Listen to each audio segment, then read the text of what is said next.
Yeah, we back at it again. Loyalty, my latest novel. Let's talk about it. Ambition. Ambition is a special word for me. It's a special word for me and a few brothers that I met in that circle, in that whole overall Star Trek circle. I don't know. To me, it's kind of hard to go out of town, party with the celebrities, them looking at you as a fucking equal, basically, because of who you with, of course, but just the natural treatment. You know what I mean? Seeing some of the most amazing fucking cars in the world. I'm talking about all the forms, like shit that a little dirty nigga coming from the hood, you would have never saw unless it was on TV or in a rap video. You feel me? And you know, our ambition back then was just, to get the hottest Lexus or the dopest act, maybe a Rover, maybe like if it was really reaching. I'm seeing Aston Martins, I'm seeing the dopest Maseratis, Phantoms, Bentleys. It opened my eyes to a whole nother level of wants. If you ask me, for real, for a whole nother level of wants. Because I couldn't go back home thinking about the Lexus no more. My mind was somewhere else. Me and my man Pretty Tony, we always say it's like we're like Martians. Because we don't think like how everybody else think. And I'm sure it's because of what we saw. I'm pretty sure of that. But my ambition is so much higher than the average person. Even though I didn't even have that, I got a chance to see it, And that's enough for me. And if you're a hustler, that'll be enough for you. You don't got to get a handout every time, we didn't walk around with our hands out like, oh, please, I can't afford it. Nah, that wasn't us. But we got a kick out of being able to afford our own rooms and our own travel and our own whatever, whether it was storing money or whatever. We got a kick out of that shit. For real, we did. It was like a pride thing that made us feel like more like assets than liabilities.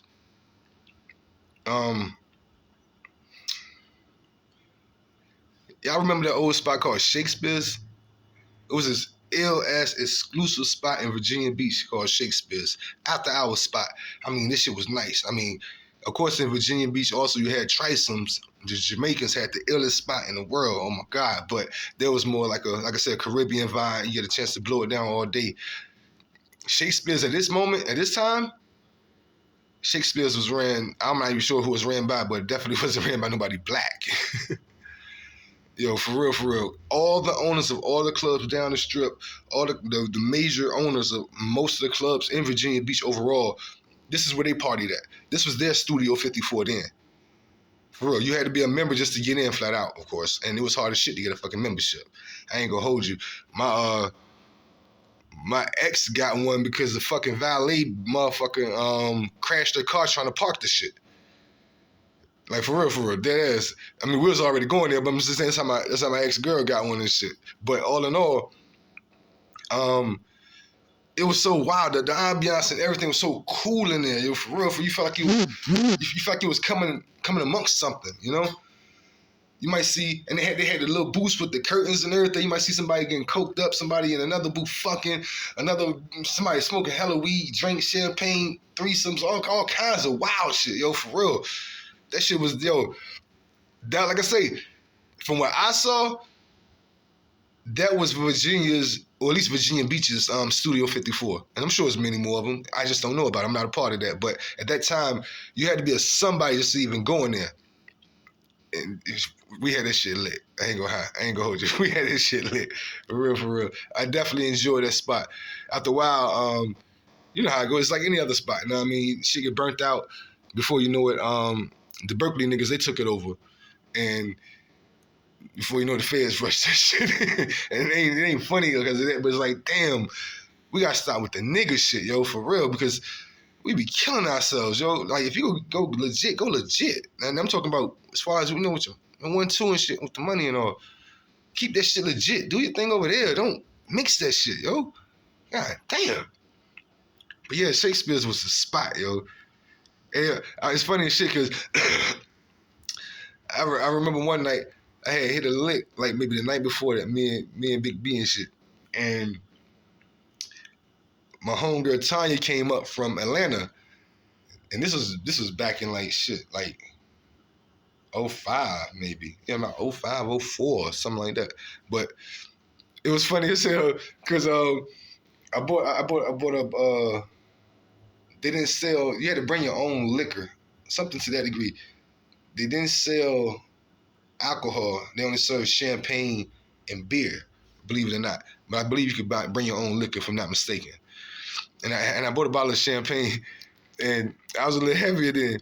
And I think it had to be Sonny. I call it Big E Sonny. I think he was, him and Nate, somebody was, they was over there watching me. And I think they said, look at Skull looking like a big ass Luther Vandross. Niggas, I was trying to serenade the girl. Oh my God, yeah, no, we had fun though. I ain't gonna hold you. And them niggas knew about that area and that spot way before me, hands down. Like I said, a lot of them niggas from the beach and shit. But once I got exposed to it, it was over for real. I love Shakespeare's at that moment.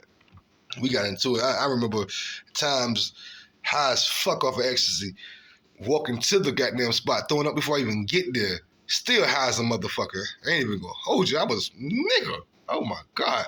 I think that's back when them niggas had the Black Card Club shit and they had a little studio. I think we was at their studio before we went up in that joint. Pretty them niggas. But yeah, man, like those times right there, you gotta cherish those moments. I mean, that's what I mean by that is life is so fucking short that even the hard times that we may see as hard times in the moment, of course, they're lessons. But at the same time, those moments that seem like okay moments, and then later on you find yourself consistently reminiscing on them. Yeah, that was a moment.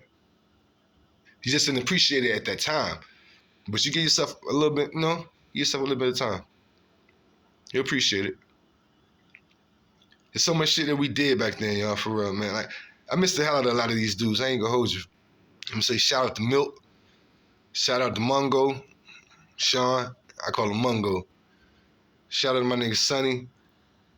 Shout out, even though this motherfucker hated on me, shout out to my nigga Bear. Shout out to my old head Grimy. Shout out to Kippy. Shout out to V Diddy. Shout out to my whole loyalty crew. Free Smurf.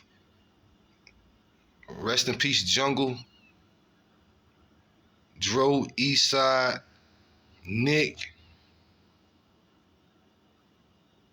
I love y'all niggas, yo, for real, for real. We had that goddamn journey, for real. We had a long journey. And this is just, like I said, this episode 6, and it is more or less a lighter moment, you know what I mean? Like a reflection moment, for the most part. Whether it was going from one state to the next, I'm talking about within 1 week. Back to back to back. Go to Virginia, come back, you're going somewhere else. Going to Philly, come back, you're going somewhere else. Go to somewhere. It was nonstop, and I love that shit, yo. I ain't gonna hold you. That shit inspired the hell out of me. For one, because I was doing music, but more so because, nigga, who the fuck don't want to be around a goddamn rapper? Let's get to the goddamn point. For real, for real. The shit you go see, nigga. Yo, I still remember when Pharrell was up in New York performing in Central Park.